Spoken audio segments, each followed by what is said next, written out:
Baik, bismillahirrahmanirrahim. Assalamualaikum warahmatullahi wabarakatuh. Ibu, Bapak sekalian yang kami hormati, sebelum kita mulai acara ujian promosi atas nama Promovendus Pak Aditya Nugraha, mohon bisa menjaga kaget mata bersama. Yang membawa handphone mohon diposisikan silentnya.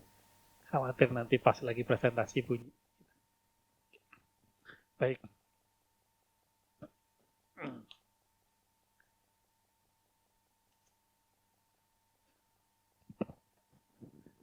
Oke, dengan ini sidang promosi program doktor atas nama Promovendus Saudara Aditya Nugraha dengan ini saya nyatakan dibuka. Kepada Saudara Promovendus dipersilahkan untuk masuk ke ruangan sidang dan menempati tempat yang telah disediakan.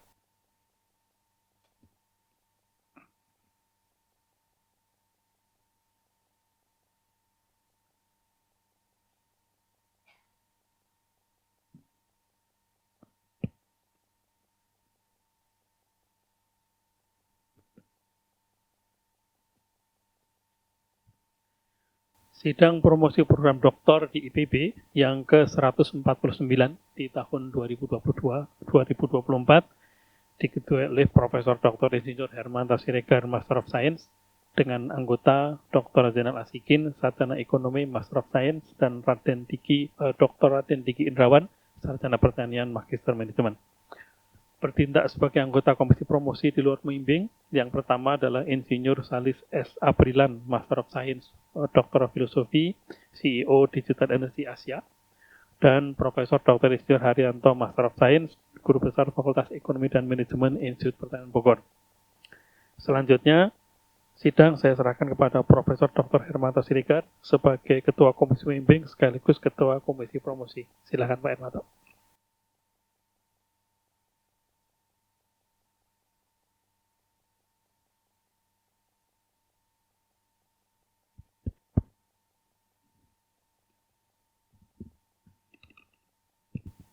Sidang promosi didahului dengan membacakan biodata singkat Promovendus. Saudara Aditya Nugraha dilahirkan di Bandung 18 Maret 1981. Lulus sarjana Universitas Pajajaran, yaitu dari Fakultas MIPA jurusan Statistika tahun 2003. Kemudian pada tahun 2015 meraih gelar Magister Universitas Gadjah Mada dari Fakultas Ekonomika dan Bisnis. Promovendus adalah senior expert di Pertamina Energy Institute, PT Pertamina Persero. Pada saat ini, Saudara Aditya Nugraha di hadapan Komisi Promosi dan hadirin sekalian menunjukkan kebaruan dan keunggulan disertasinya yang berjudul Rancang Bangun Net Zero Emission Indonesia dan Strategi Bisnis Perusahaan Energi. Pada kesempatan pertama kami mempersilahkan Promovendus, Saudara Aditya Nugraha, menjelaskan hasil penelitiannya sesuai waktu yang ditentukan.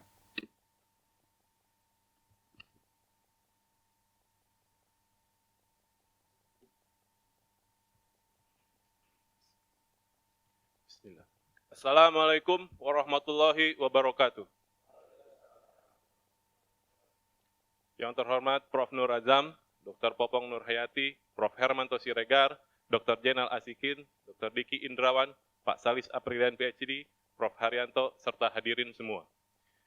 Berikut paparan terkait rancang bangun Net Zero Emission Indonesia dan strategi bisnis perusahaan energi. Studi literatur menunjukkan bahwa perusahaan dan pemerintah di dunia kurang perhatian dalam hal betapa pentingnya emission pathway. Berbagai upaya menuju ke sana sudah dilakukan, di antaranya dari beberapa kementerian dan institusi pemerintah Indonesia yang telah merilis roadmap dekarbonisasi namun dengan target yang tidak konsisten. Kami mengamati terdapat gap yang dari aspek teori menunjukkan belum adanya penelitian jangka panjang terkait NZE di Indonesia. Pada aspek empiris, diperlukannya rancang bangun NZE Indonesia dan strategi bisnis perusahaan energi. Pertanyaan penelitiannya ini adalah, apakah faktor-faktor yang berpengaruh terhadap tingkat NZE? Bagaimana posisi dan karakteristik Indonesia terhadap negara di dunia? Bagaimana posisi perusahaan energi di dunia? Serta bagaimana rancang bangun NZE Indonesia? Keempat pertanyaan inilah sebagai dasar tujuan penelitian yang akan dibahas lebih detail. Manfaat yang diharapkan bagi pemerintah, yaitu mendapatkan rekomendasi kebijakan energi, adapun pada level perusahaan, berupa rekomendasi strategi perusahaan. Dan bagi dunia akademisi, sumbangsi terhadap ilmu pengetahuan dan memberikan arah penelitian selanjutnya. Kemudian kebaruan penelitian yaitu memperoleh rekomendasi kebijakan energi, berkontribusi terhadap pengetahuan pada konteks perubahan iklim yang dikaitkan pada level perusahaan, dan merumuskan karakteristik strategi suatu negara. Sebagai salah satu tinjauan pustaka, yaitu Environmental Costed Curve Theory, yang menganalisis hubungan kondisi lingkungan dan pertumbuhan ekonomi berbentuk kurva U terbalik.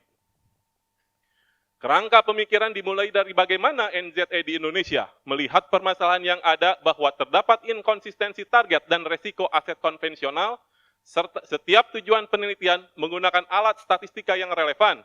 Untuk tujuan pertama menggunakan metode stepwise regression, tujuan kedua menggunakan analisis cluster, dan tujuan ketiga menggunakan analisis non-parametrik. Terakhir, tujuan keempat melakukan sintesis dari tujuan 1 hingga 3, serta menggunakan pendekatan kualitatif dengan in-depth interview. Kita mulai dari tujuan pertama, yaitu mengidentifikasi faktor yang berpengaruh terhadap tingkat NZE. Hasil pemodelan menunjukkan bahwa terdapat potensi hubungan antara GDP per kapita dengan emisi per kapita seperti kurva U terbalik secara signifikan. Ini sesuai dengan hipotesis Environmental Costed Curve Theory. Nilai titik balik GDP per kapitanya 12.440 US dollar. Adapun GDP per kapita Indonesia tahun 2023 masih menunjukkan 4.919 US dollar. Proyeksi menunjukkan GDP per kapita 12.400 US dollar tersebut dapat dicapai pada tahun 2037. Pengujian juga menunjukkan bahwa terdapat hubungan seperti kurva N secara signifikan dengan tambahan variabel konsumsi fosil fuel dan energi rendah karbon yang membuat penelitian ini menjadi suatu kebaruan. Berikutnya tujuan kedua, yaitu penilaian posisi dan karakteristik Indonesia terhadap negara di dunia. Beberapa variabel yang digunakan, diantaranya adalah investasi rendah karbon, penetrasi energi terbarukan, komitmen mengurangi emisi fosil, emisi dalam produksi listrik dan transportasi, kapasitas dan juga harga. Terdapat 6 klaster yang terbentuk dengan nama sesuai dengan karakteristiknya, yaitu klaster 1 diberikan nama Renewable Pioneer, klaster 2 disebut Transport Emission Leader, kemudian klaster 3 disebut High Cost Clean Mobility, selanjutnya klaster 4 disebut Demand Surge, kemudian klaster 5 yaitu Policy Innovator, dan terakhir klaster 6 yaitu Low Climate Policy and Fuel Cost. Klaster 1 memiliki isi hanya satu negara, yaitu China. Klaster 2 juga hanya memiliki isi satu negara, yaitu Amerika Serikat. Klaster lainnya mempunyai anggota sebagaimana pada gambar berikut. Adapun Indonesia termasuk dalam klaster 4. Pengujian menunjukkan bahwa investasi pada transisi energi merupakan variabel yang paling membedakan antar klaster lainnya. Klaster 4 mempunyai karakteristik di bawah rata-rata dalam hal investasi transisi energi, penetrasi energi terbarukan, kebijakan iklim, dan intensitas karbon. Karakteristik ini menunjukkan bahwa Indonesia dapat menghadapi tantangan dalam memenuhi standar keberlanjutan energi nasional, termasuk juga energi internasional. Selanjutnya tujuan ketiga, bagaimana posisi perusahaan energi di dunia. Variabel yang digunakan dalam menilai posisi perusahaan energi di dunia adalah penetapan target perusahaan, apakah mengikuti pemerintah atau secara independen. Apakah target emisinya di bawah 0, mempunyai interim target, target berbasis sains, scope, dan lainnya. Berdasarkan data yang diambil dari 58 perusahaan besar di dunia di sektor energi dan oil and gas, terdapat 90% yang menetapkan target net zero secara independen merupakan perusahaan internasional dan 10%-nya merupakan perusahaan nasional. Perusahaan nasional yang mempunyai target independen yaitu China Petroleum, Ecopetrol, Petrobras, Petronas, dan Aramco. Adapun perusahaan nasional yang menyesuaikan dengan kebijakan negaranya, yaitu PetroChina, Rosneft, dan Pertamina. Pengujian non-parametrik menunjukkan variabel jenis perusahaan yang melihat perusahaan nasional atau perusahaan internasional termasuk yang berbeda. Selanjutnya tujuan terakhir, terkait rancang bangun NZE Indonesia. Analisis menggunakan framework yang diadaptasi dari Deep Decarbonization Pathway Project, yang mempunyai 4 prinsip, yaitu strategi nasional, pengembangan model, dashboard, dan backcasting. Metode yang digunakan dalam tujuan 4 ini merupakan sintesis dari 3 tujuan sebelumnya. Tujuan 1 pada pengembangan model, tujuan kedua dan 3 pada benchmark, yang ditambah dan diperkuat dengan metode kualitatif berupa in-depth interview, khususnya pada bagian backcasting dan pathway dengan pakar, praktisi, pemerintah, dan akademisi. Kita akan bahas masing-masing prinsip tersebut. Yang pertama pada aspek strategi nasional. Indonesia perlu memprioritaskan ketahanan dan keterjangkauan energi sebagai tujuan utama, seraya memajukan inisiatif energi berkelanjutan. Oleh karena itu, keseimbangan trilema energi dapat berbeda secara substansial antar negara, khususnya antara negara maju dan berkembang. Dukungan dari negara maju untuk negara berkembang diperlukan agar dapat mendorong investasi dalam teknologi baru. Agar transisi tidak hanya berhasil namun juga fair and just, negara perlu memperkuat ketahanan energi untuk memastikan bahwa pengurangan emisi tidak mengorbankan pertumbuhan ekonomi dan pembangunan manusia.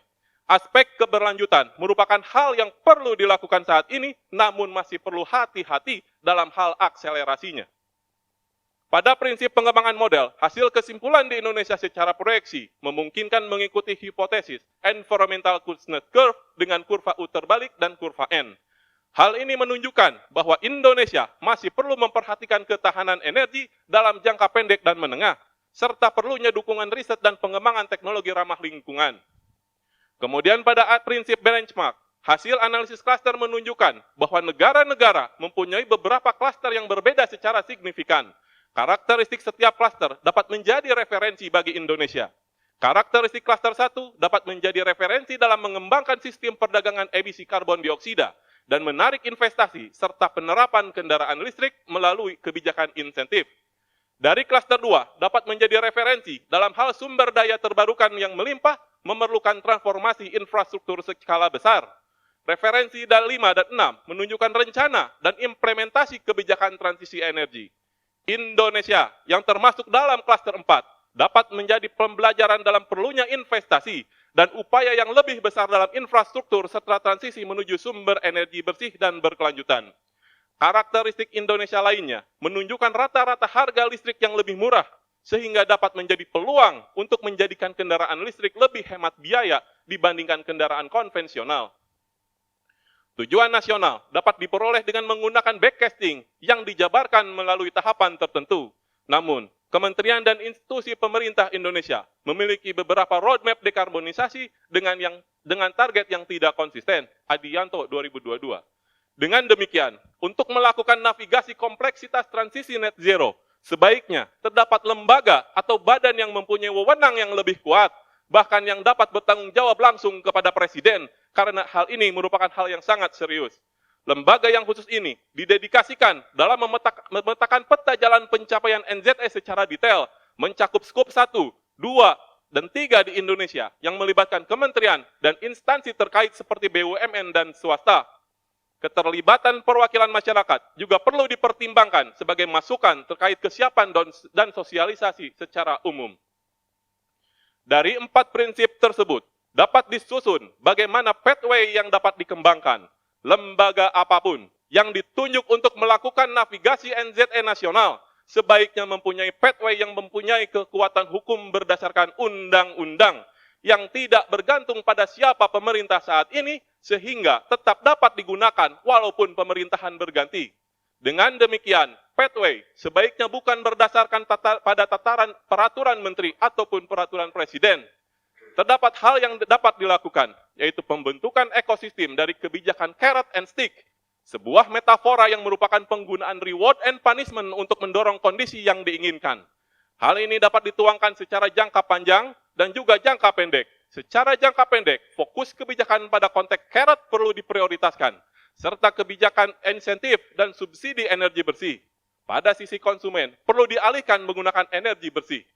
Pada sisi bisnis, dapat menggunakan satu pemberi pinjaman untuk portofolio fossil fuel dan energi bersih. Selain itu, peningkatan efisiensi dan penggunaan teknologi CCS di CCUS penting untuk dikembangkan. Pada sisi pemerintah, peningkatan infrastruktur transportasi publik dapat mengurangi penggunaan fossil fuel. Sumber energi gas pun dapat menjadi jembatan pada jangka pendek menuju jangka panjang. Adapun secara jangka panjang, jika konteks carrot sudah terbentuk dengan baik, maka konteks stick yang kemudian perlu diprioritaskan, seperti kebijakan pajak, Selain itu juga perlu komitmen dalam penutupan pembangkit yang menggunakan batu bara dan meningkatkan penggunaan energi bersih, termasuk nuklir dan hidrogen. Bapak dan Ibu, rancang bangun NZE pada level nasional ini terkait juga pada level perusahaan. Perusahaan energi perlu memprioritaskan pasokan dan keamanan energi di tengah transisi energi. Indonesia memang tidak dapat beralih dari produksi minyak dan gas dalam waktu dekat. Namun, perusahaan energi dapat meningkatkan investasi dan aktivitas transisi sebagai dukungan penuh terhadap kebijakan pemerintah.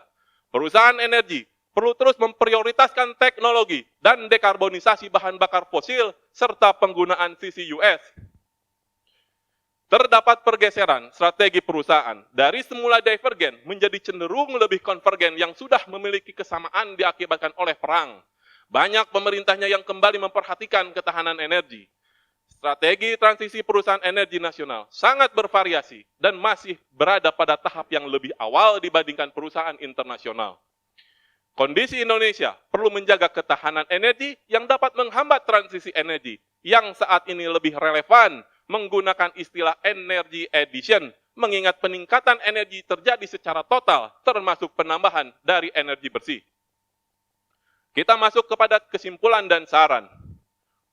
Hubungan antara GDP per kapita dan emisi CO2 per kapita memungkinkan mengikuti hipotesis EKC dengan kurva U terbalik, dan mengikuti kurva N dengan tambahan variabel konsumsi fosil fuel dan energi rendah karbon. Analisis klaster juga menunjukkan bahwa negara-negara mempunyai beberapa klaster yang berbeda secara signifikan. Pada level perusahaan, terdapat pergeseran strategi perusahaan dari semula divergen menjadi cenderung lebih konvergen.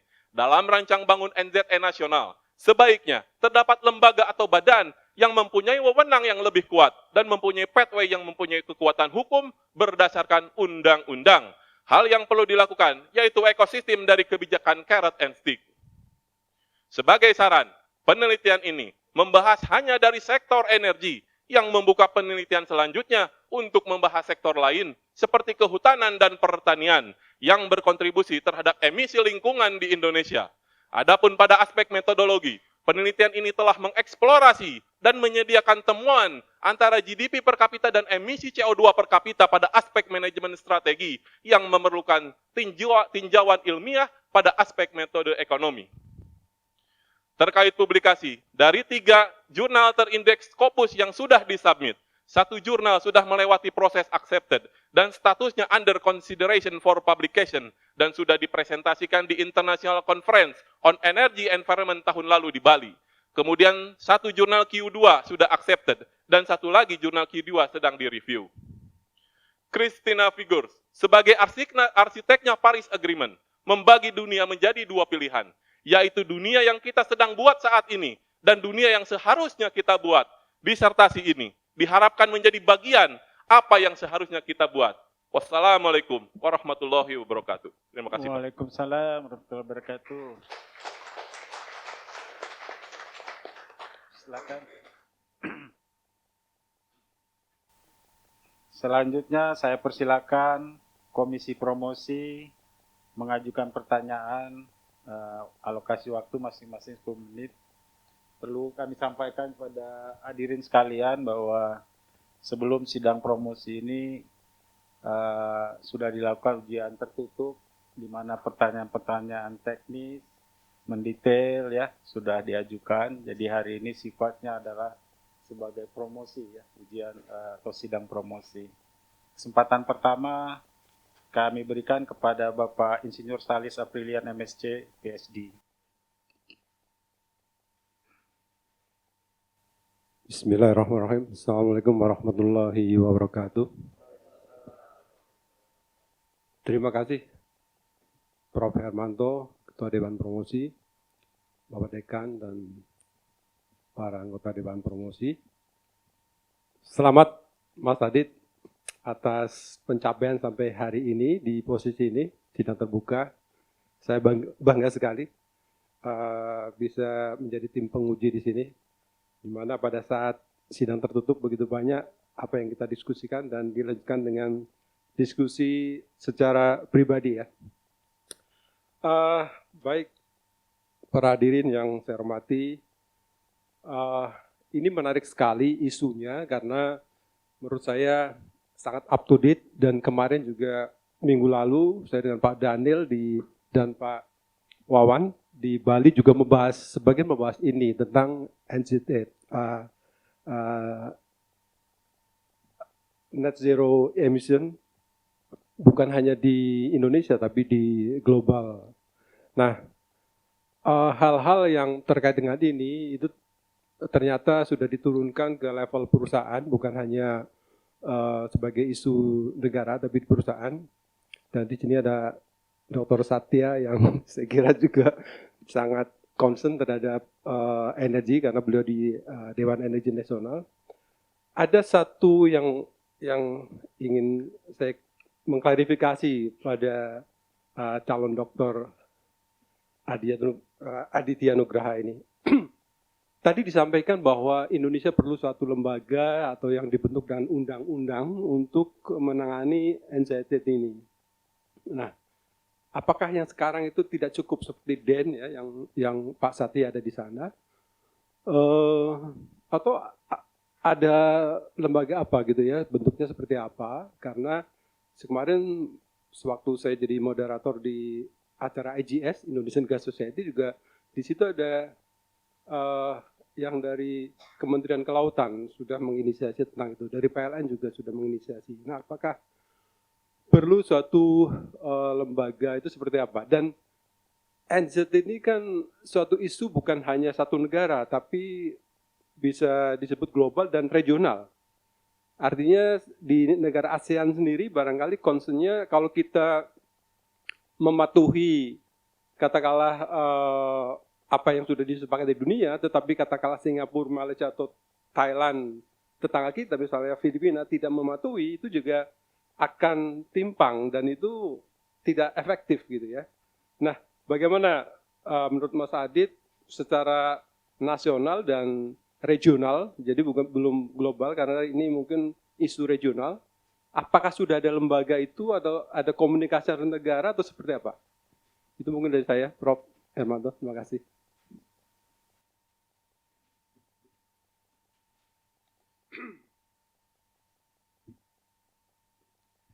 Baik, terima kasih Pak Salis.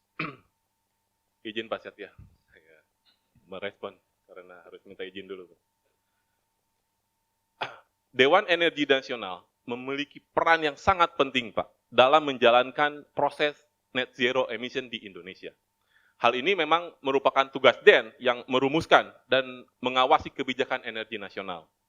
Namun mencapai NZE tidak hanya melibatkan sektor energi, tetapi juga memerlukan koordinasi, strategi dan sinergi dengan sektor-sektor lain seperti petrokimia, industri, transportasi, dan juga bahkan pertanian di sini. Oleh karena itu, memang walaupun DEN memiliki peran sentral, Pak, keberhasilan mencapai NZE ini memerlukan kolaborasi lintas sektor yang lebih terkoordinir. Kemudian yang terkait tadi yang dengan benchmark ya, saya coba lihat beberapa data saya. Beberapa bulan lalu Pak, saya pribadi pernah bertemu dengan beberapa menteri di Australia, di Parlemen Queensland Pak. Kami melihat bahwa di Australia terdapat rencana pengurangan emisi jangka panjangnya itu diterbitkan oleh Departemen Perubahan Iklim, Energi, Lingkungan, dan Air. Itu merupakan suatu gabungan antara beberapa kementerian yang di sana menjadi satu kementerian menjadi salah satu kementerian satu kementerian gitu. Nah, khususnya untuk NZE di Australia memiliki badan hukum independen yaitu Climate Change Authority. Ya, ini untuk memberikan rekomendasi ahli secara independen kepada pemerintah Australia mengenai kebijakan perubahan iklim yang memastikan rencana dan target NZE. Di Singapura juga terdapat Sekretariat Nasional Perubahan Iklim yang memimpin rencana ramah lingkungan di Singapura. Kemudian di Jepang, inisiatif keberlanjutan dipimpin oleh Kementerian Ekonomi, Perdagangan, dan Industri, yang ini didukung oleh Kementerian Lingkungan Hidup. Kemudian konteks ASEAN, kalau saya lihat di penelitian saya coba hubungkan dengan apa yang Pak Salis tanyakan. Saya melihat bahwa kerjasama regional dan juga termasuk di dalamnya internasional, ini tentunya dapat berperan penting dalam membantu Indonesia untuk mencapai target NZE. Jika kita lebih detail pada konteks ASEAN, kondisi negara di ASEAN pun mempunyai kecepatan dan karakteristik yang berbeda. Dalam penelitian ini Pak Salis, negara ASEAN yang berada pada klaster 4 bersama Indonesia adalah Vietnam dan Singapura. Di klaster 6 kalau tadi kita lihat ada Filipina, Malaysia dan juga Thailand. Perbedaan ini tergantung dari aspek kebijakan, sumber data yang dimiliki, target negara dan juga prioritas masing-masing negara di ASEAN. Dengan karakteristik yang berbeda ini justru menjadi suatu kesempatan untuk kita berkolaborasi. Saat ini di negara ASEAN telah memiliki beberapa komitmen. Saya melihat bahwa ada ASEAN Power Grid, ada Trans-ASEAN Gas Pipeline untuk melakukan jaringan integrasi gas yang menjadi pembahasan di ASCOP atau ASEAN Council on Petroleum. Kaitannya dengan pekerjaan saya di instansi, di sini juga ada teman-teman Pertamina Energy Institute, ada Mas Eko dan teman-teman. Saat ini kami sedang melakukan kajian Pak, bersama beberapa universitas terkait profiling untuk menjajaki potensi kolaborasi antar negara di ASEAN, bahkan antar BUMN. Kami melihat paling tidak ada dua hal yang sangat potensial untuk dikolaborasikan. Yang pertama dari aspek capacity building, yang tidak hanya kita mendapatkan pemahaman apa yang sudah dilakukan oleh negara lain, namun kita juga dapat berkontribusi membantu negara lain. Betul Pak Salis, NZE bukan PR satu negara dan tidak bisa jalan sendiri-sendiri. NJT ini merupakan PR regional dan juga internasional. Apa yang terjadi di negara kita dapat berdampak kepada negara tetangga, demikian juga sebaliknya.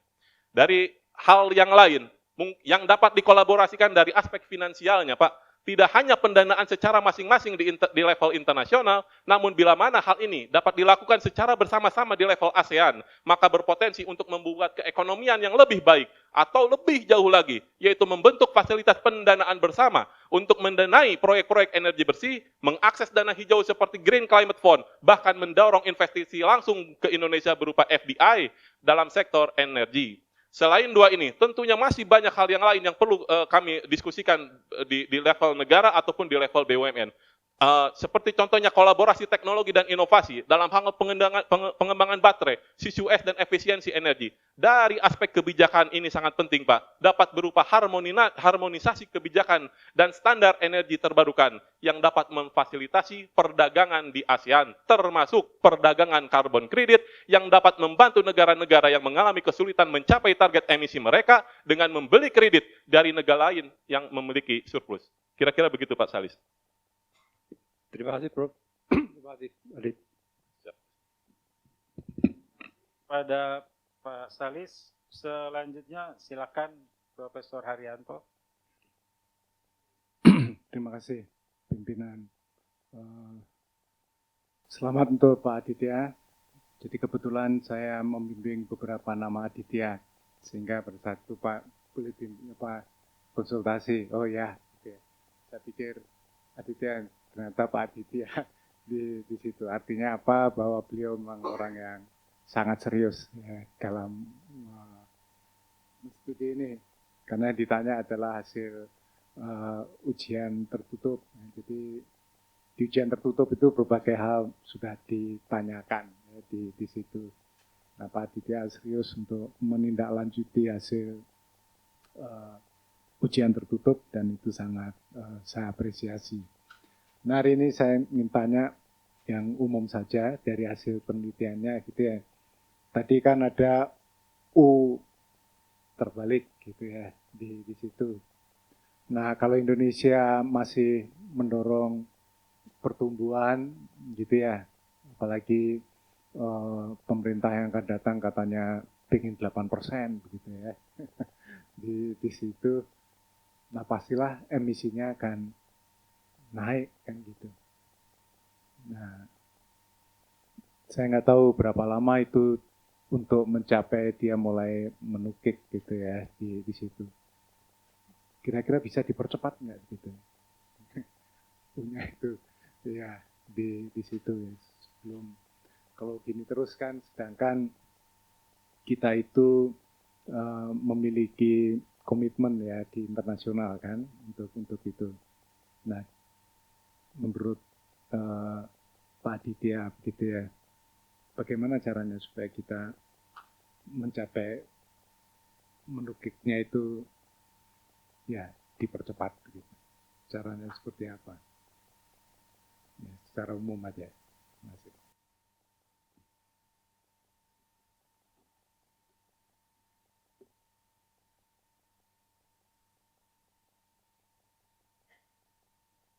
Terima kasih Prof. Haryanto.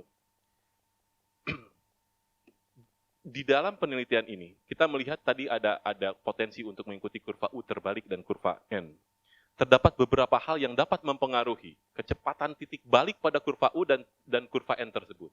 Kurva N ini adalah analisis yang lebih jauh dari konsep EKC yang tadi kalau misalkan kita lihat dari slide-slide berikutnya. Ini menunjukkan bahwa terdapat penurunan awal dalam degradasi lingkungan seiring dengan peningkatan pendapatan. Ada kemungkinan degradasi mengalami peningkatan kembali. Kurva N ini juga mencerminkan kompleksitas hubungan antara pembangunan ekonomi dan kondisi lingkungan. Titik balik pada kurva ini tergantung dari beberapa hal yang tadi Prof. Haryanto tanyakan bisa dipercepat. Di antaranya adalah variabel yang signifikan pada penelitian ini, yaitu konsumsi fosil fuel dan konsumsi energi rendah karbon. Dengan adanya konsumsi fosil fuel, memang akan menambah kerusakan lingkungan. Namun dengan adanya koefisien energi rendah karbon akan mengurangi kerusakan lingkungan yang diharapkan dapat kurva EKC lebih landai dan tetap meningkatkan GDP. Faktor-faktor lainnya yang dapat mendorong percepatan titik baliknya itu adalah teknologi breakthrough. Contohnya penerapan teknologi bersih dan inovasi dalam kendaraan listrik. Perubahan kebijakan lingkungan seperti pajak karbon, standar emisi yang tinggi, dan insentif untuk energi terbarukan. Perubahan struktur ekonomi juga, Pak, seperti adanya peralihan dari industri ke sektor jasa yang lebih bersih. Perubahan dari aspek perilaku konsumen menuju produk dan layanan yang lebih ramah lingkungan juga dapat berpengaruh. Krisis ekonomi, Pak, atau lingkungan yang memaksa pemerintah dan masyarakat untuk mengambil tindakan secara drastis. Juga terakhir, aspek globalisasi, Pak, dapat juga mendorong penyebaran teknologi bersih yang dapat berpengaruh terhadap percepatan kurva EKC. Terima kasih. Saya rasa jawaban yang bagus ya, untuk itu. Artinya kita harus kerja keras untuk menurunkan ya penggunaan energi yang menimbulkan emisi. Nah, tadi juga menarik bahwa Pak Aditya mengusulkan untuk membuat ya lembaga atau badan yang langsung di bawah presiden gitu ya. Nah, kebetulan kan sebentar lagi presiden mau berganti dan juga membentuk kementerian-kementerian gitu ya.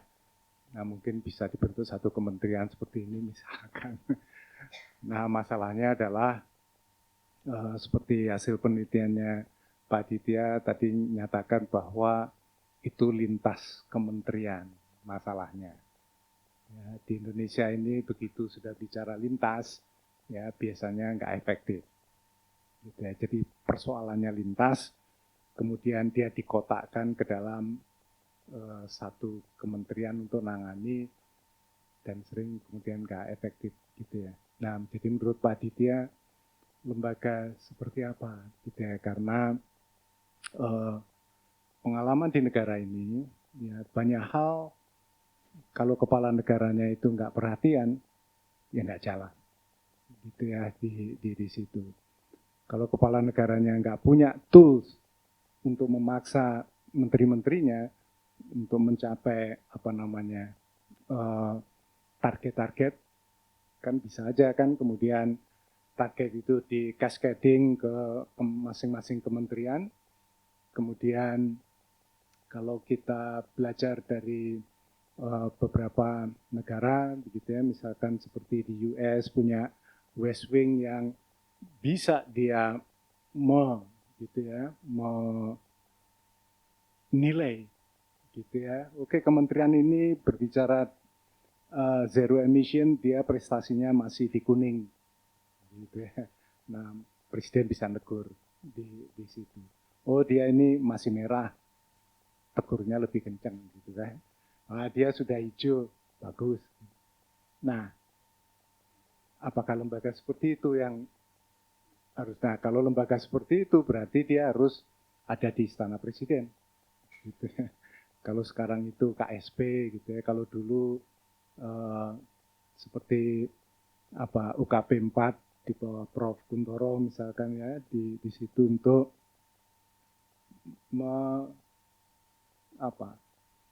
betul-betul menjaga gitu ya target-target di situ.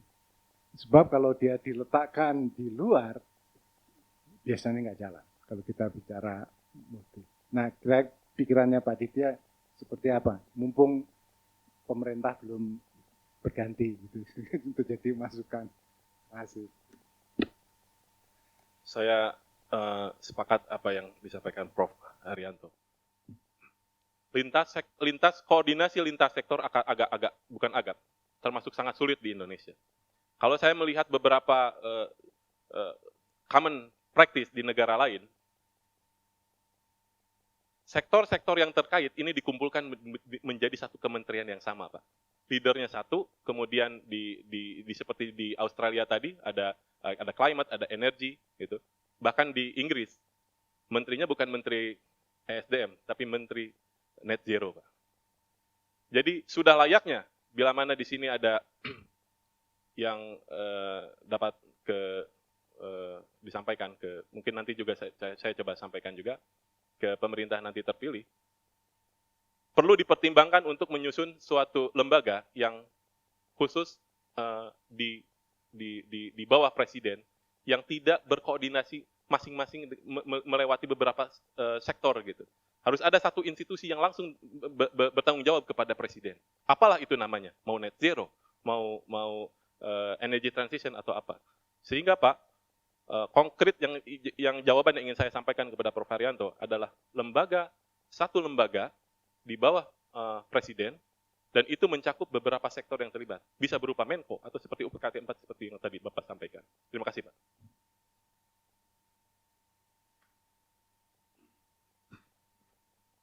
Selanjutnya kita dengarkan pertanyaan atau komentar mungkin dari dalam dulu ya, Ibu Popong, dari Pak Diki, silakan. Baik, terima kasih banyak Bapak Pimpinan Sidang, Prof. Hermanto. Pertama, Mas Aditya, selamat sudah sampai pada tahap ini. Ini penelitian yang sangat menarik, sekaligus juga sebenarnya tidak mudah. Ada satu pertanyaan yang mungkin merupakan sintesa akhir. Jadi kalau kita lihat ini kan bicaranya pathway ya, rancang bangun pathway, dan kemudian tadi sudah disampaikan pada level makronya dari pertanyaan penguji luar. Tapi bagaimana dampak pathway tadi terhadap strategi bisnis perusahaan energi dan apakah itu bisa dilaksanakan segera, khususnya dalam konteks transisi energi? Itu saya.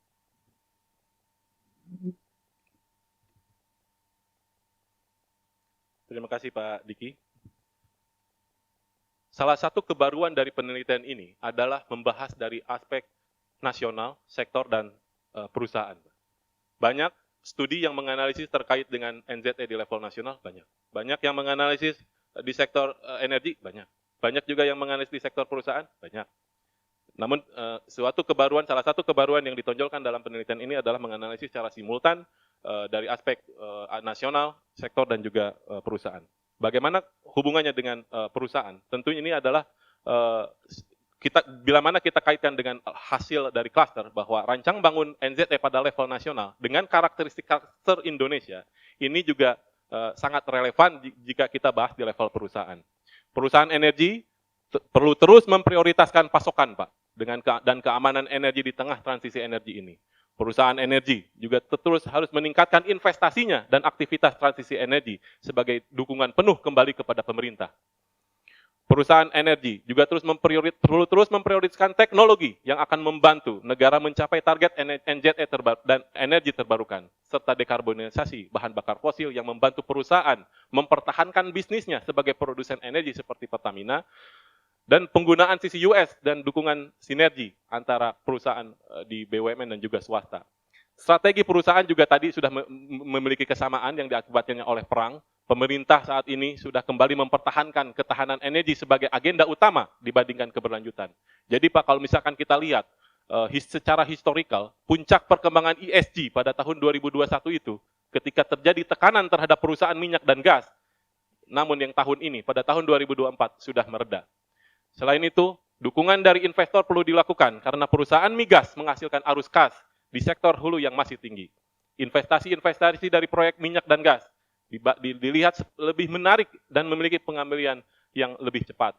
Fenomena ini mengimplikasikan bahwa ketahanan energi akan lebih selaras dengan tujuan keberlanjutan serta peralihan dari bahan bakar fosil ke energi rendah karbon yang diproduksi di dalam negeri, yang tentunya ini akan memerlukan waktu yang lebih lama. Seperti itu Pak, kira-kira. Baik, terima kasih banyak. Saya kembalikan pada pimpinan sidang. Pada Pak Diki, selanjutnya kita dengarkan pertanyaan atau komentar dari Pak Zainal. Terima kasih Prof. Hermanto. Sebagaimana tadi disampaikan, kalau secara teori, konsep, metodologi, ya, apakah signifikan, tidak signifikan, kenapa variabel dan seterusnya, itu sudah kita obrak-abrik di ujian tertutup begitu. Nah, ada tantangan bagi para akademisi itu adalah bagaimana agar hasil riset itu bisa kemudian digunakan sebagai pijakan untuk kebijakan, policy, research based policy.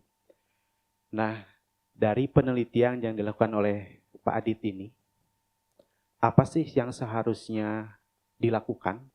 Temuan-temuan apa yang menarik, yang memang ditemukan dari penelitian ini?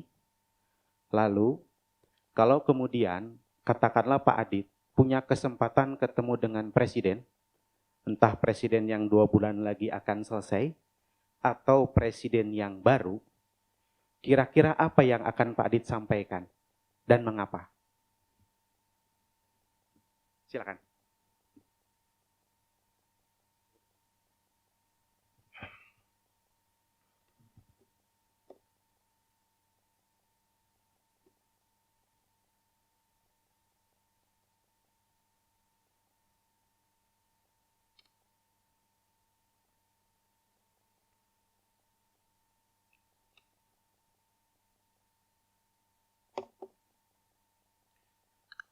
Baik, Pak Jenal. Saya akan lebih mudah bagi saya untuk menyampaikan bila mana di Pak Jenal sebagai posisi presiden. Gitu. Dan juga tentunya ini asumsinya jika sudah saya lulus ya Pak ya, karena kalau masih begini mungkin siapa saya gitu kan. Saya juga punya keterbatasan, tentu presiden juga waktunya sangat terbatas. Kurang lebih mungkin seperti ini Pak, beberapa poin yang saya akan sampaikan. Bapak Presiden yang saya hormati, perkenalkan saya Aditya, saya doktor dari IPB, salah satu kampus terbaik di Indonesia. Fokus penelitian saya terkait rancang bangun NZE nasional. Sebagaimana Bapak ketahui, Menteri Keuangan telah menyampaikan bahwa kita sedang menghadapi krisis besar Pak, yaitu perubahan iklim. Saya sebetulnya setuju dengan beliau Pak, bahwa ancaman ini dapat menjadi momentum bagi Indonesia untuk beralih ke ekonomi hijau. Namun Pak, hal ini tidak bisa dilihat dari sudut pandang ekonomi saja. Perlu dilakukan pandangan yang lebih luas secara holistik. Penelitian saya mengungkapkan bahwa lembaga-lembaga di bawah Bapak telah berupaya Pak untuk menyusun roadmap dekarbonisasi, namun sangat disayangkan, mohon maaf Pak, bahwa roadmap ini belum konsisten. Kondisi kita juga cukup krusial, Indonesia saat ini termasuk negara yang paling rentan terhadap transisi net zero, mengingat adanya risiko aset konvensional yang tidak bisa digunakan kembali. Pak Presiden, dengan kondisi ini saya mengusulkan bahwa untuk menavigasi kompleksitas transisi net zero, sebaiknya terdapat lembaga atau badan yang mempunyai wewenang yang lebih kuat, bahkan yang dapat bertanggung jawab langsung kepada Bapak. Lembaga ini sebaiknya memiliki pathway yang mempunyai kekuatan hukum berdasarkan undang-undang, sehingga tidak bergantung pada siapa pemerintah saat ini dan tetap dapat digunakan pada pemerintahan berganti. Selain itu diperlukan pembentukan ekosistem kebijakan carrot and stick yang merupakan metafora penggunaan reward dan punishment untuk mendorong kondisi yang diinginkan. Pak Presiden, saya memahami waktu Bapak sangat terbatas. Oleh karena itu, saya mohon agar kami diberikan kesempatan waktu untuk memaparkan lebih detail. Insya Allah, saya bersama para profesor dan guru besar di IPB siap menyampaikan paparan yang lebih rinci. Dan sekiranya Bapak memerlukan penjelasan kepada Presiden terpilih sebagai estafet kepemimpinan, kami juga siap mendampingi Bapak untuk menyampaikan hal ini kepada Pak Prabowo. Terima kasih.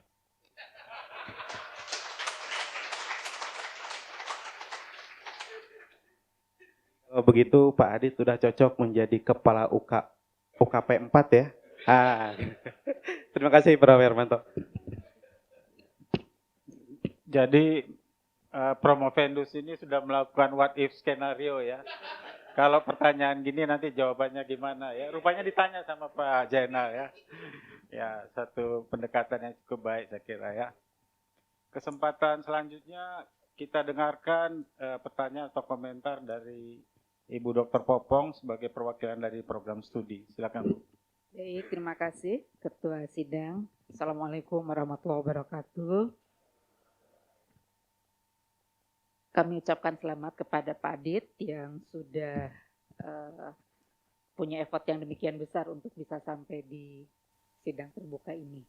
Saya mengikuti pada saat seminar ya, itu respon dari mahasiswa S3 luar biasa, punya keingintahuan yang besar untuk hal yang sudah diteliti oleh Pak Adit karena memang kekinian, menarik dan penting gitu ya.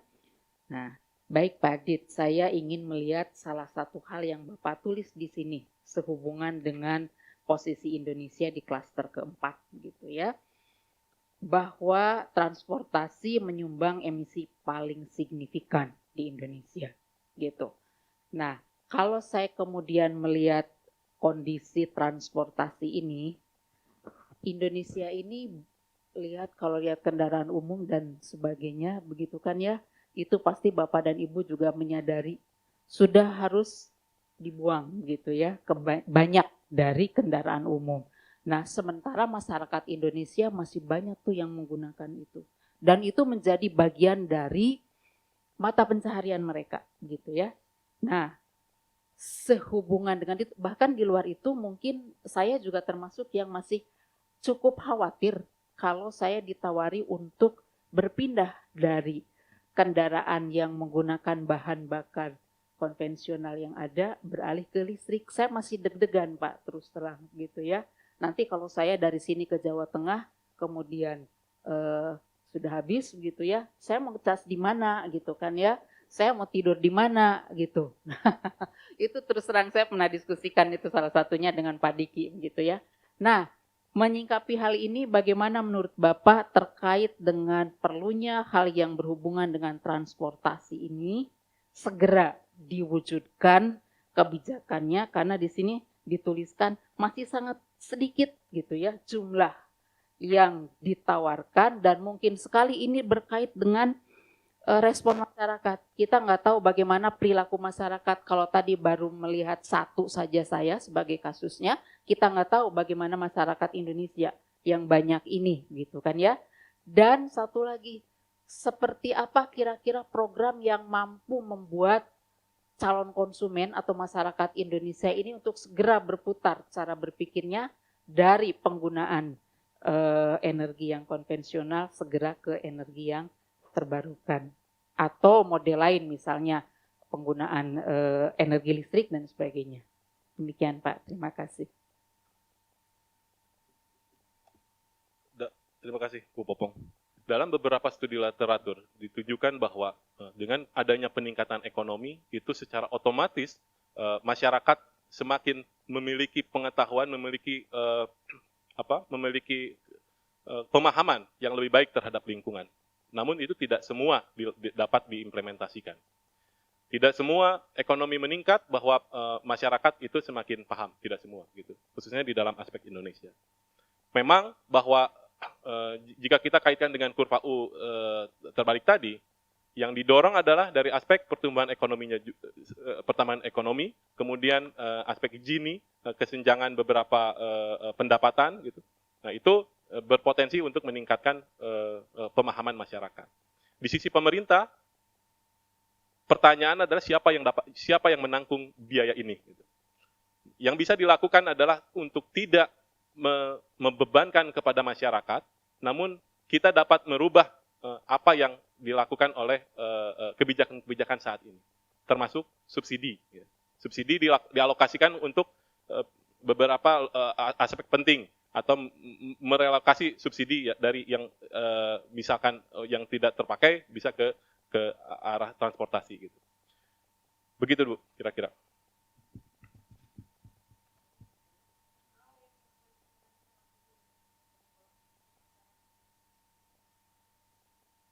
Mungkin Bapak melihat kan sekarang nih era teknologi juga begitu kan ya, apakah perlu endorsement, apakah perlu influencer atau apa perlu hal lain gitu. Baik, yang paling dekat dengan kita adalah pendidikan, Bu. Ketika semakin tinggi pendidikan, walaupun bukan masalah S1 jenjang pendidikan atau apa, yang baik itu pendidikan formal dan informal, itu sangat membantu bagaimana masyarakat dapat memahami bahwa kondisi lingkungan merupakan kondisi yang sangat kritis saat ini, dan sebetulnya kita sudah bisa merasakan sebetulnya, karena Bogor sekarang kita sudah terasa sangat panas gitu. Bandung ya itu sudah panas gitu. Nah, diskusi-diskusi ini bisa di level keluarga, di level kampus, khususnya kampus universitas, itu dapat mendorong beberapa penelitian-penelitian yang terkait hal ini, dan di perusahaan pun dapat berupa seminar, konferensi, dan bahkan pertemuan-pertemuan internasional yang tidak lepas dari pembahasan ini. Krisis yang terjadi COVID-19 terakhir adalah belum ada apa-apanya dibandingkan krisis iklim. Saya kira beberapa buku, beberapa aktivis sekarang sudah masuk ke sana, dan bahkan kami di perusahaan Pertamina yang notabene perusahaan sebelumnya oil and gas, sekarang kami sudah memahami bahwa kita tidak bisa hanya dari oil and gas, makanya kita masuk di dual growth strategi termasuk di renewable. Terima kasih, Bu.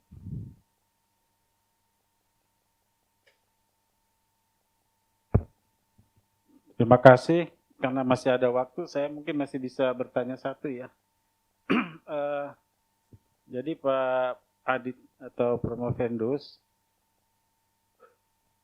tadi udah singgung ya bahwa emitters itu banyak sekali ya. Kalau dalam konteks jenis-jenis perusahaan ya, hampir semua sektor, bahkan juga rumah tangga gitu ya. Kemudian juga emitters juga bukan satu negara, tapi hampir seluruh negara di dunia. Tapi bumi kita kan satu, ya, yang artinya adalah emisi gas rumah kaca yang dikeluarkan di satu negara dan lain negara berpengaruh pada keseluruhan bumi gitu ya, sehingga meningkatlah suhu bumi dan sebagainya. Jadi kalau sebutlah satu negara seperti Indonesia misalnya ya, NZE terimplementasi dengan baik ya, kebijakan di level nasional dan daerah jelas, kemudian implementasi oleh sektor-sektor atau perusahaan-perusahaan emitters itu juga baik. Tapi negara-negara lain enggak, ya, itu kan akhirnya tidak efektif ya. Artinya kesepakatan internasional itu akan menjadi efektif apabila semua melaksanakan atau mengimplementasikan. Ambil contoh salah satu kesepakatan misalnya Kyoto Protocol ya, banyak negara sudah menjalankan, tapi ada negara besar tertentu nggak usah disebut ya, tidak mau menjalankan, akhirnya tidak efektif juga. Gitu. Jadi dalam konteks NZE ini ya, followers dan leaders itu cukup menentukan ya. Ada negara-negara yang dipandang sebagai followers kayak IG aja gitu ya, itu kalau dia melakukan yang lain cepat melakukan gitu. Tapi kalau ada salah satu dari sekian followers itu tidak melakukan, mungkin akibatnya menjadi tidak efektif. Nah dalam konteks ini kira-kira negara mana ya kira-kira ya yang kalau dia melakukan secara cepat ya juga efektivitasnya bisa kelihatan gitu ya, kemudian diperkirakan akan diikuti oleh berbagai negara yang lain yang mungkin dalam tanda petik statusnya followers.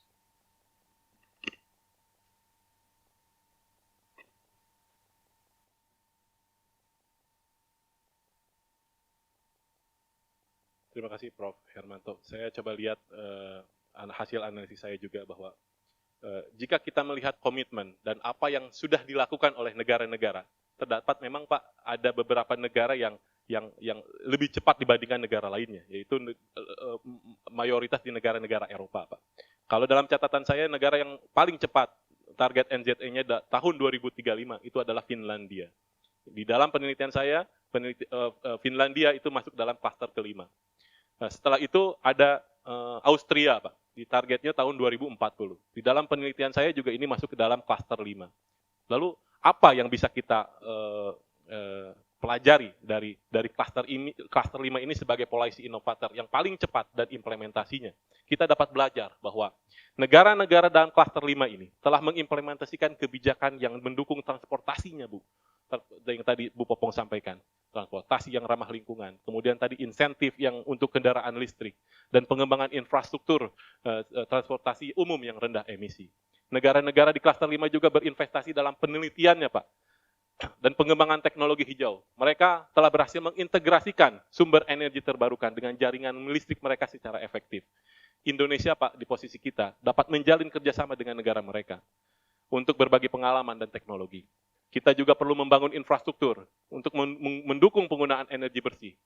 Kalau dilihat di dalam konteks Asia, Pak, di target NZE paling cepat itu tahun 2050, Jepang, Malaysia, dan Singapura. Bahkan Cina yang masuk di dalam klaster 1, yang investasinya paling besar, itu memasang targetnya tahun 2060. Dari Cina kita belajar, Pak, bagaimana mengembangkan sistem perdagangan emisi karbon dioksida dan menarik investasi. Sehingga, Pak, di dalam NZE ini, yang menang itu bukan yang paling cepat, dan yang kalah bukan yang paling lambat. Namun yang menang adalah yang dapat beradaptasi dengan karakteristiknya yang dimiliki oleh negara tersebut. Dan karakteristik inilah yang dibahas pada penelitian ini, Pak. Terima kasih.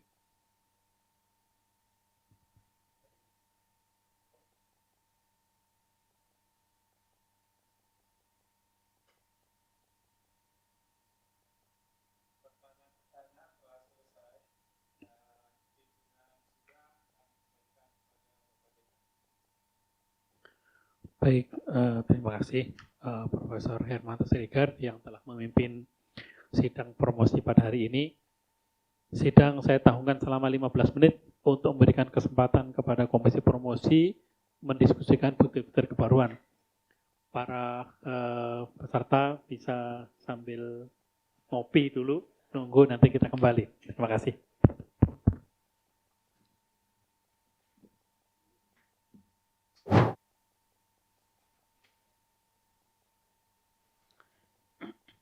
Baik, bismillahirrahmanirrahim.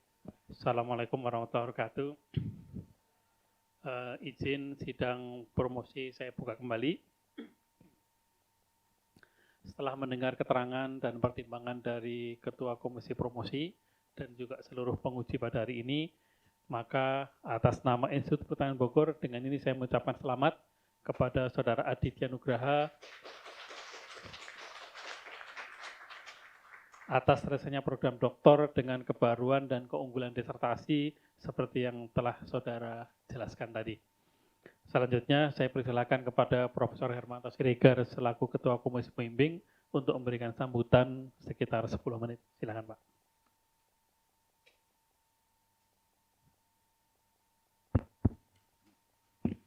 Terima kasih Bapak Pimpinan. Pertama, saya mengucapkan selamat pada Dr. Aditya Nugraha.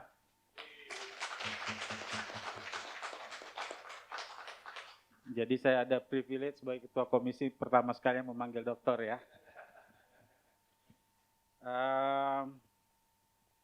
Kedua, saya berterima kasih kepada para pembimbing atau komisi pembimbing ya, yaitu ada Dr. Zainal Asikin, kemudian Dr. Diki Indrawan, dan satu lagi yang telah berpulang pada saat proses pembimbingan berlangsung, yaitu almarhum Dr. Ikan Fahmi. Kita doakan semoga mendapatkan tempat mulia di sisi Allah Subhanahu wa taala. Saya juga berterima kasih kepada kedua penguji luar komisi, yaitu Bapak Insinyur Salis Aprilian PhD dan Profesor Dr. Insinyur Haryanto. Jadi Pak Salis ini salah satu pimpinan Pertamina sebelumnya, dan Pak Prof. Haryanto ini adalah staf khusus Presiden sebelumnya untuk pangan dan energi ya. Jadi biar Pak Aditya lengkap ya eksposurnya, disiksa dengan pertanyaan-pertanyaan dan berbagai masukan oleh kedua beliau ini, yang satu di tataran kebijakan atau makro, dan satu lagi adalah di tataran perusahaannya. Jadi mereka semua ya, para pembimbing dan para penguji luar komisi pembimbing berkontribusi positif di dalam membantu. Sekarang tidak promovendus lagi ya, tapi sudah lulusan SB, lulusan ujian doktor ya, tapi belum lulus SB karena masih ada beberapa persyaratan administrasi gitu ya, di dalam membuat suatu disertasi yang alhamdulillah berkualitas. Dan tadi dikatakan oleh Bu Popong ya, dan juga Pak Salis, Pak Arianto, sebagai hal yang cukup kekinian.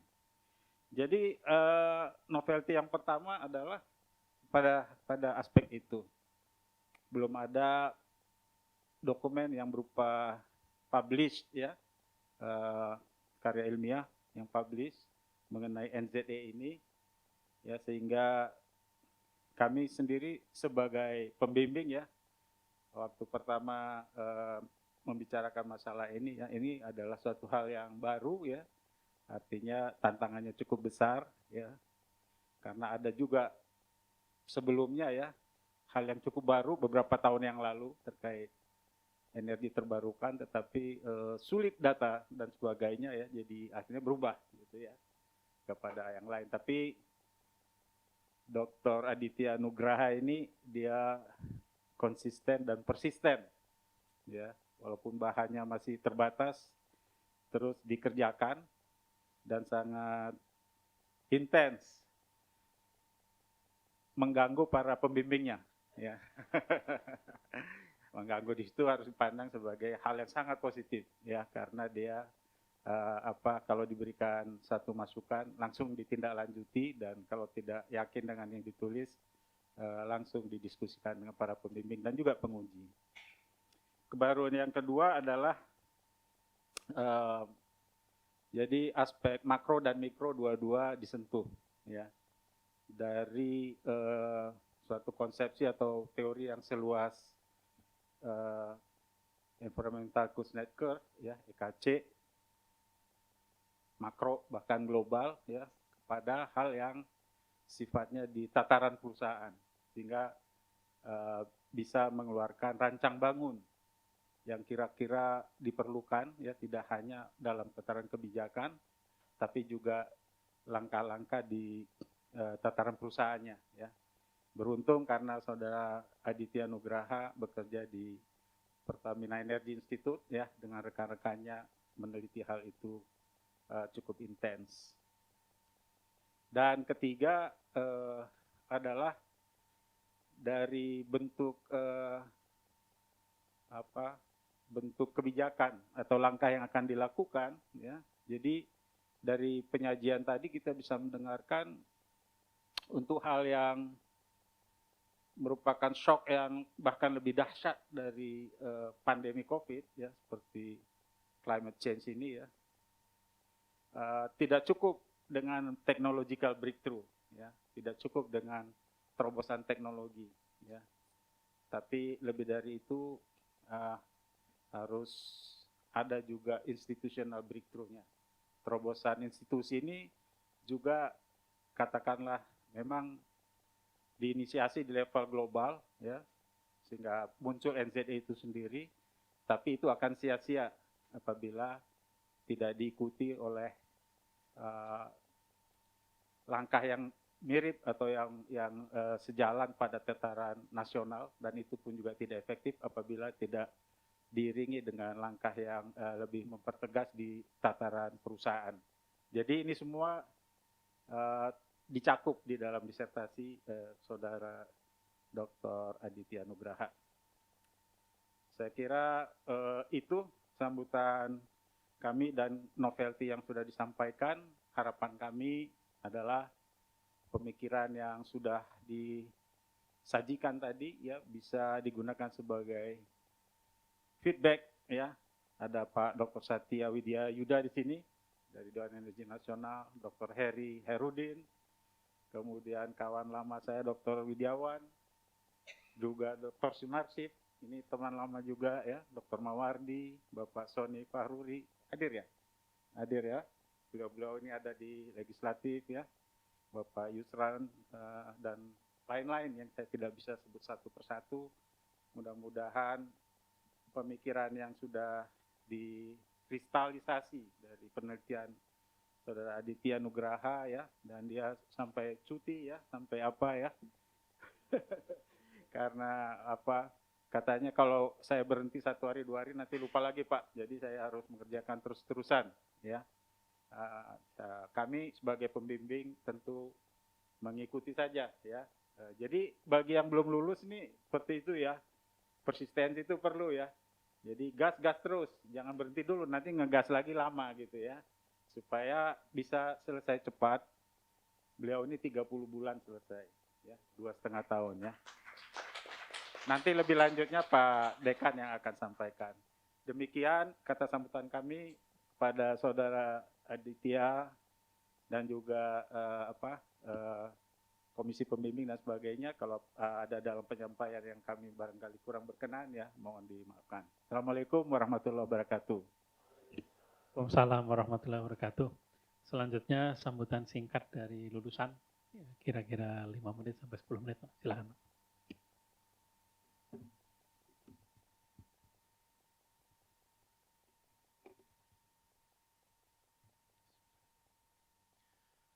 Assalamualaikum warahmatullahi wabarakatuh. Alhamdulillahirrabbilalamin. Puji dan syukur kepada Allah Subhanahu wa Ta'ala atas segala rahmat dan karunia-Nya sehingga saya dapat menyelesaikan seluruh rangkaian proses dalam sidang promosi doktor ini. Ilmu tanpa guru seperti bangunan tanpa dasar, ia akan runtuh tanpa bimbingan yang benar. Saya mengucapkan terima kasih dan penghargaan yang luar biasa kepada para komisi pembimbing yang dengan penuh kesabaran membimbing, mendukung, dan memberikan kontribusi yang sangat besar dalam menyelesaikan penelitian ini, yaitu Prof. Hermanto Siregar, almarhum Dr. Idgon Fahmi, Dr. Jenal Asikin, dan Dr. Diki Indrawan. Terima kasih juga saya ucapkan kepada penguji yang telah meluangkan waktu, tenaga, dan pikiran untuk memberikan evaluasi dan masukan yang sangat berharga, yaitu Bapak Salis Aprilian PhD, Prof. Haryanto. Terima kasih kepada Menteri Keuangan Republik Indonesia, Ibu Sri Mulyani PhD, anggota Dewan Energi Nasional Republik Indonesia 2020-2024, Dr. Satya Widayuda PhD, Komisi 7 DPR RI, Bapak Soni Fahruri MT, Bapak Daniel Purba, Presiden Komisaris PT Badak NGL, Prinsipal Spesialis PT Pertamina Persero, Dr. Heri Herudin yang telah memberikan izin kepada saya untuk melanjutkan program doktor yang telah hadir juga bersama kita. Dr. Evi Fitriana dari Universitas Padjadjaran Bandung, Chief Ekonomis kita, Pak Sunarsip. Terima kasih kepada para narasumber yang meluangkan waktunya untuk diskusi, yaitu Gubernur Indonesia untuk OPEC 2017, Bapak Widiawan Prawira Atmaja PhD, yang juga hadir bersama kita yang sudah saya gangguin waktu ibadah hajinya. Rektor Universitas Indonesia, Prof. Ari Kuncoro, Direktur Perencanaan Strategis dan Pengembangan Bisnis Pertamina New and Renewable Energy, Bapak Fadli Rahman PhD, Asisten Deputi Kemenkomarves, Bapak Tubagus Nugraha MSI. Ucapan terima kasih juga saya sampaikan kepada pimpinan sidang promosi, Prof. Nur Azam Ahsani, perwakilan program studi Dr. Popong Nur Hayati, serta pengajar dan staf kependidikan SB IPB. Bapak Ibu, kesempatan belajar di program doktor ini adalah kesempatan pertama di keluarga besar kami. Rasa syukur dan ucapan terima kasih atas doa di setiap sujudnya dan di sepertiga malam terakhirnya kepada ibu saya, Dr. Randa Neni Stefianingsih, dan bapak saya, Dr. Randas Maman Muhammad Dahman MBA. Sekitar 30 tahun yang lalu, Bapak pernah meminta kepada kami agar ketiga anak-anaknya dapat melebihi beliau dari segi pendidikan. Hari ini, permintaan itu sudah saya tunaikan. Dan akan segera menyusul adik-adik saya, insya Allah semuanya akan menjadi doktor. Adik pertama saya, kandidat doktor dari Wageningen University Belanda, Muhammad Ihsan Sidik, SPT, MSc. Adik bungsu saya, kandidat doktor dari Universitas Pendidikan Indonesia, Mugi Puspita, SPI, MM. Pencapaian ini tidak lepas dari pengorbanan istri tercinta, Fatma Yuni SSI, yang telah mendampingi saya dengan penuh kesabaran, yang membuat segala tantangan terasa lebih ringan dan setiap pencapaian menjadi lebih berarti. Kedua anak kami, Rafa Ditya Azada Froskintara, Nusaibah Wafika Ditya, ayah sampaikan kepada kalian bahwa pendidikan itu memang penting, tapi yang lebih penting adalah kemauan untuk belajar, serta bagaimana kita dapat bermanfaat bagi lingkungan sekitar. Rekan-rekan DMB 18 dan seluruh mahasiswa IPB, terima kasih atas perjuangannya. Karena hidup adalah perjuangan yang tak pernah berhenti sampai mati. Semangat api yang menyala, boleh meredup, tapi jangan sampai kau padamkan api itu. Rekan-rekan dari Pertamina, Mas Eko, Mas Yusran, yang telah hadir dari kantor Pertamina Pusat Jakarta, terima kasih atas segala dukungannya. Dan tentunya, para hadirin yang berkenan hadir langsung pada sidang promosi ini. Umar bin Khattab pernah berpesan, menuntut ilmu ada 3 tahapan. Jika seorang memasuki tahapan pertama, ia akan sombong. Jika ia memasuki tahapan kedua, ia akan rendah hati. Dan jika ia memasuki tahapan ketiga, ia akan merasa dirinya tidak tahu apa-apanya. Jika dianalogikan pada tataran pendidikan, ketika selesai S1, mungkin kita sombong karena kita sudah jadi sarjana. Ketika selesai S2, kita lebih rendah hati karena mungkin kita lebih dewasa. Dan ketika selesai S3, Pak, justru kita memahami bahwa kita tidak ada apa-apanya karena menyadari bahwa betapa luasnya pengetahuan yang belum terakumulasikan dalam hasanah pemahaman manusia. Semoga pencapaian ini dapat menjadi inspirasi, semangat, kekuatan, dan untuk membuka jalan yang lebih bermanfaat. Demi zat yang ubun-ubunku berada di tangannya. Allahumma ini as'aluka ilman nafi'an, wa rizqan thayyiban, wa amalan mutaqabbal. Ya Allah, aku memohon kepadamu ilmu yang bermanfaat, rezeki yang baik dan amal baik yang diterima. Ilmu sing jadi balan balik ke Allah. Wabillahi taufiq wal hidayah. Wassalamualaikum warahmatullahi wabarakatuh. Waalaikumsalam warahmatullahi wabarakatuh. Selanjutnya, izinkan saya membacakan sambutan dari Rektor IPB. Untuk setiap lulusan doktor, Pak Rektor berkenan memberikan sambutan secara tertulis. Kalau tidak hadir, maka izinkan saya membaca karena ini sambutan Rektor. Assalamualaikum warahmatullahi wabarakatuh. Salam sejahtera bagi seluruh hadirin. Hadirin yang saya hormati, atas nama Rektor dan Sivitas Akademika IPB, saya mengucapkan selamat kepada Saudara Aditya Nugraha atas keberhasilan saudara dalam menyelesaikan program pendidikan doktor di IPB. Ucapan selamat juga saya sampaikan kepada seluruh keluarga beserta instansi tempat saudara bekerja. Kemudian saya sampaikan terima kasih kepada Komisi Pembimbing yang terdiri dari Profesor Dr. Hermanto Siregar, Dr. Zainal Asikin, dan Dr. Diki Indrawan atas curahan waktu, pemikiran, perhatian, dan pembimbingan penelitian, penulisan disertasi sampai dengan kelulusan pada hari ini. Kepada Insinyur Salis S. Aprilan, MSc PhD, dan juga Profesor Dr. Haryanto, saya ucapkan terima kasih atas kesediaan Bapak berdua dalam memenuhi permintaan kami untuk bertindak sebagai anggota Komisi Promosi Luar Pembimbing. Kehadiran Bapak berdua memberikan bobot tersendiri dan dapat memperbaiki disertasi sampai dengan tataran ini. Izinkan saya menyampaikan sertifikat untuk Bapak berdua.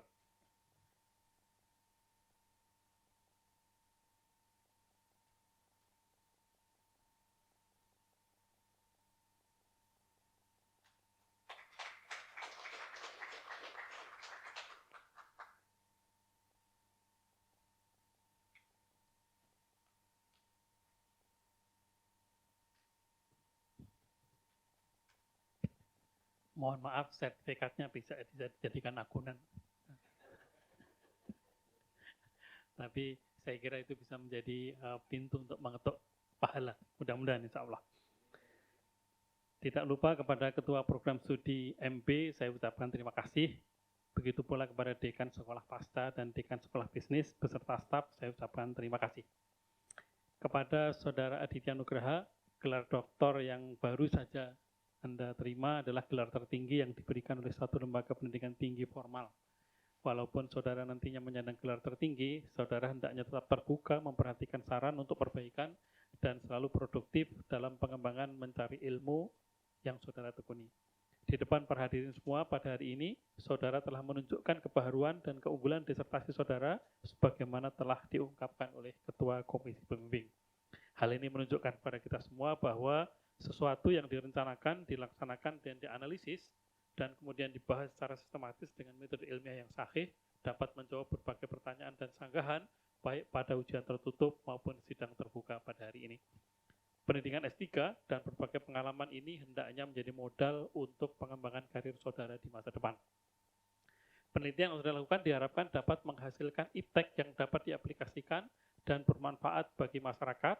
Selain itu, penelitian saudara juga diharapkan akan memperkaya substansi perkuliahan, khususnya dalam bidang manajemen dan bisnis.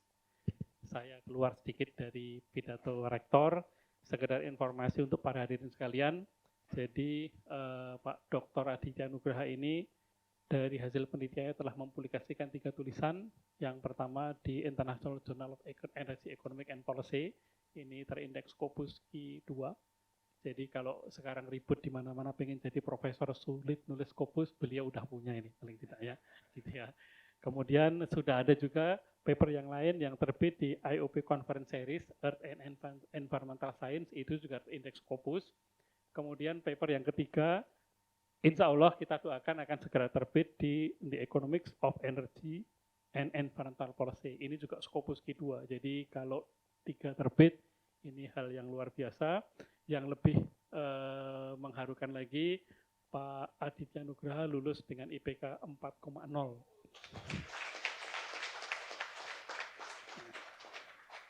Tidak hanya itu, tadi sudah disampaikan oleh Ketua Komisi Pembimbing bahwa masa studinya 30 bulan. Jadi masa normal studi S3 itu 36 bulan. Beliau bisa menyelesaikan dalam waktu 3 bulan. Sebagai perbandingan, saya studi dulu S3 59 bulan, Pak. Jadi ya hampir 2 kali lipat dari beliau lah gitu ya. Gitu. Oke, sehingga dengan segala prestasi yang dicapai menjadi sangat wajar kalau IPB memberikan predikat kelulusan cum laude kepada. Oke, akhirnya predikat dan gelar yang saudara sandang bukan hanya ditentukan oleh peristiwa hari ini, namun akan ditentukan pula oleh penilaian masyarakat terhadap karya nyata saudara. Kami doakan semoga saudara berhasil mendapat nilai tertinggi dari masyarakat, dan selanjutnya kami sarankan agar saudara segera menyelesaikan semua persyaratan administrasi wisuda sehingga segera bisa bertugas kembali. Kepada hadirin yang hadir pada hari ini telah mengikuti dengan penuh hikmat, kami ucapkan terima kasih. Hadirin sekalian, dengan ini acara sidang promosi program doktor secara resmi saya nyatakan selesai. Selanjutnya, sebelum kita berikan ucapan selamat, karena di sini hadir banyak pimpinan beliau, mohon berkenan untuk memberikan catatan selamat ataupun namanya. Yang pertama kepada Bapak Dr. Satya Widya Yuda. Beliau adalah anggota Dewan Energi Nasional tahun 2020 sampai 2024. Kami persilakan. Terima kasih. Assalamualaikum warahmatullahi wabarakatuh. Assalamualaikum warahmatullahi wabarakatuh. Yang saya hormati Profesor Dr. Insinyur Nur Azam Ahsani, pimpinan sidang, dan Profesor Dr. Insinyur Hermanto Siregar sebagai Komisi Pembimbing, Dr. Zainal Asikin, dan Dr. Raden Diki Indrawan, serta penguji luar, sahabat saya, Dr. Salis Safi Aprilian, dan juga Profesor Dr. Insinyur Haryanto. Dan di sini juga hadir Ketua Program Studi, Ibu Popong, Dr. Insinyur Popong Nurhayati. Bapak Ibu sekalian, saya mencoba untuk menyimak dari apa yang dilakukan oleh Dr. Aditya Nugraha. Jadi pertama kali tentunya cukup bangga dan luar biasa atas capaian prestasinya yang sudah diwujudkan pada pertanggungjawabannya secara ilmiah di depan tim penguji, baik dari dalam ataupun dari luar. Namun demikian sedikit saja saya ingin memberikan tambahan saja, karena di dalam tesis seorang doktor, itu pasti ada sesuatu yang unik, ada novelty yang bisa diambil, namun saya tidak ingin masuk di dalam substansinya, tetapi lebih kepada apa yang dikontribusikan di dalam ilmu pengetahuan, khususnya di dalam teori. Saya melihat ada 4 langkah yang diambil di dalam penelitian ini yang saya harapkan mudah-mudahan, karena ini saya menyimpulkan secara singkat, bahwa apa yang dilakukan dengan menggunakan beberapa teori, ya, ada 4 teori yang tadi diwujudkan. Setiap teori itu berdiri sendiri mungkin, ya, seperti stepwise regression itu mungkin berdiri sendiri. Cluster analysis juga non-parametric, lantas sintesa dan in-depth interview. Itu mungkin secara teori mereka sendiri-sendiri. Namun demikian dengan menggabungkan beberapa teori tersebut menjadi satu kesatuan untuk mendefinisikan tentang rancang bangun net zero emission, mudah-mudahan ini mempunyai satu kontribusi terhadap ilmu pengetahuan. Karena saya yakin rancang bangun net zero emission hanya satu topik yang mungkin bisa berubah dari topik yang lain. Maka saya harapkan mudah-mudahan betul, jadi langkah yang diambil oleh Pak Dr. Aditya Nugraha ini dengan 4 teori yang digabungkan tadi, itu applicable for all. Jadi kita tidak mesti harus berbicara tentang net zero emission, kita bisa juga berbicara tentang apapun yang menyangkut mengenai rancang bangun. Dengan demikian teori tersebut akan bisa dimanfaatkan oleh seluruh researcher ataupun ilmuwan gitu yang menekuni untuk melanjutkan tesis yang dipresentasikan dengan baik oleh Dr. Aditya Nugraha tadi. Namun demikian, karena tadi sedikit banyak menyangkut mengenai substansi, saya kebetulan sebagai anggota Dewan Energi Nasional hingga bulan Maret kemarin Pak, tahun 2024 dan menjadi PIC di dalam energi transisi. Sehingga terlibat penuh di dalam semua senario yang ada di dalam energi transisi. Ada satu hal yang mungkin perlu disampaikan dan otomatis ini menjadi challenge daripada Dr. Aditya untuk melihat real world. Ya, apa yang bisa disajikan dari serangkaian research yang baru saja dilakukan. Satu adalah institusi itu ada, Pak. Institusi Dewan Energi Nasional dibentuk berdasarkan Undang-Undang Energi tahun 2007 waktu itu diketuai oleh Bapak Presiden. Anggotanya ada dari unsur pemerintah itu ada 7 menteri, dan dari unsur pemangku kepentingan seperti saya yang dipilih oleh DPR dan dipilih oleh Presiden dan disetujui oleh DPR. Idealnya sudah ada di sana, Pak. Namun kalau kita melihat kebijakan energi nasional yang merupakan produk daripada Dewan Energi Nasional, itu tidak mempunyai law enforcement yang cukup. Jadi tidak ada penalti, Pak. Apabila semua senario yang kita lakukan itu dilanggar oleh kementerian-kementerian terkait. Walaupun produk hukumnya, jadi tidak sembarangan Pak produk hukumnya. Jadi kalau kita berbicara kebijakan energi nasional itu PP, Pak. Dan PP 79 tahun 2009 itu 14 ya, itu adalah disetujui oleh DPR. Satu-satunya PP yang melalui mekanisme DPR. Lantas yang kedua, turunan daripada kebijakan energi nasional itu ada rencana umum energi nasional. Dan itu dalam bentuk perpres. Yang kurang hingga hari ini adalah setiap kali ada langkah dari kementerian terkait yang berkontribusi di dalam kebijakan energi nasional tersebut, apabila tidak diikuti, tidak mengikuti daripada Ken dan Ruen tadi, tidak ada penaltinya, Pak. Maka kita harapkan di dalam revisi Ken yang nanti kebetulan hari tanggal 29-nya akan dilakukan oleh Menteri SDM selaku Ketua Harian, akan dititipkan pasal-pasal yang memungkinkan mengikat sehingga ada konsekuensi hukum apabila tidak dijalani.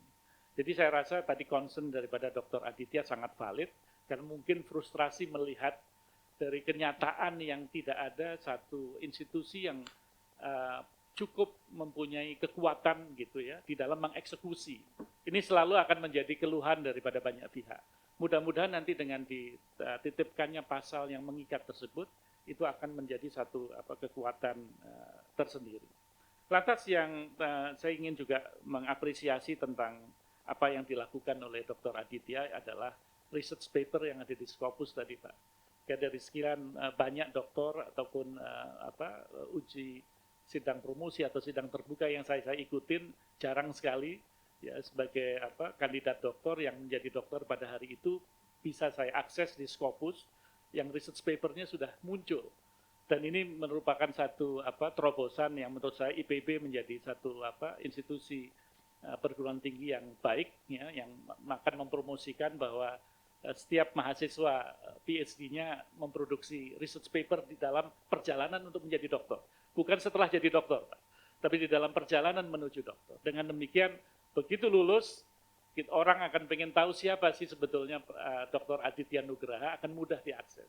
Karena disinilah menjadi nilai yang akan dihargai oleh dunia keilmuan, khususnya dunia internasional. Saya rasa itu yang bisa saya sampaikan dan saya harap jangan frustrasi ya terhadap kenyataan. Ya, ekosistem hijau kita masih belum terjadi, Bapak Ibu sekalian. Tadi saya juga senang disinggung mengenai konsistensi. Ya, Indonesia sebagai coal producer terbesar Pak hari ini. Bagaimana kita menyaksikan demand daripada batu bara meningkat, Pak. Hari ini 750 juta ton, Pak. Yang harusnya idealnya adalah produksi batu bara itu akan berkurang karena demand-nya berkurang. Berarti apa? Dunia tidak konsisten dalam hal ini. Ini menjadi challenge yang luar biasa yang tentunya harus kita hadapin. Sehingga ke depan kita mengetahui bagaimana kita memanuver. Finlandia sebagai salah satu contoh, tapi tidak bisa apple to apple, karena Finland bukan fossil fuel country, Pak. Tapi Indonesia mungkin akan sedikit kita lihat Australia sebagai negara tetangga, yang mereka juga punya batu bara, dia ada fossil fuelnya, dia ada minyak dan gas, maka bisa kita bandingkan kira-kira NZE mereka dengan kita di kemudian hari. Hal-hal demikian menurut saya menjadi tantangan ke depan dan mudah-mudahan tidak menyurutkan semangat daripada Dr. Aditya Nugraha untuk menatap masa depan yang lebih baik lagi.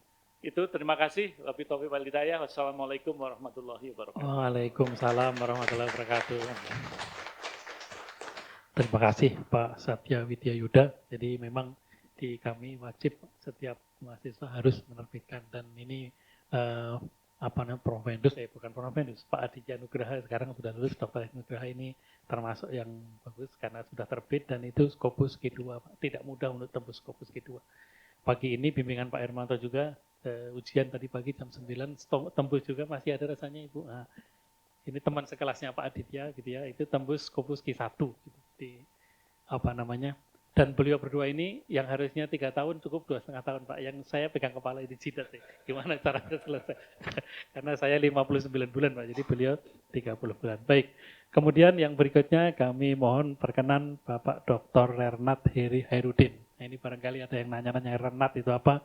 Ini satu guru dengan saya. Oh lagi meeting, nggak mungkin ya. Rernat itu Dr. Rerum Naturalium. Ini biasanya gelar dari negara-negara yang berbahasa Jerman Pak. Jadi pakai gitu ya. Kalau saya Rerpol, Rerum Politicarum. Beliau sedang rapat?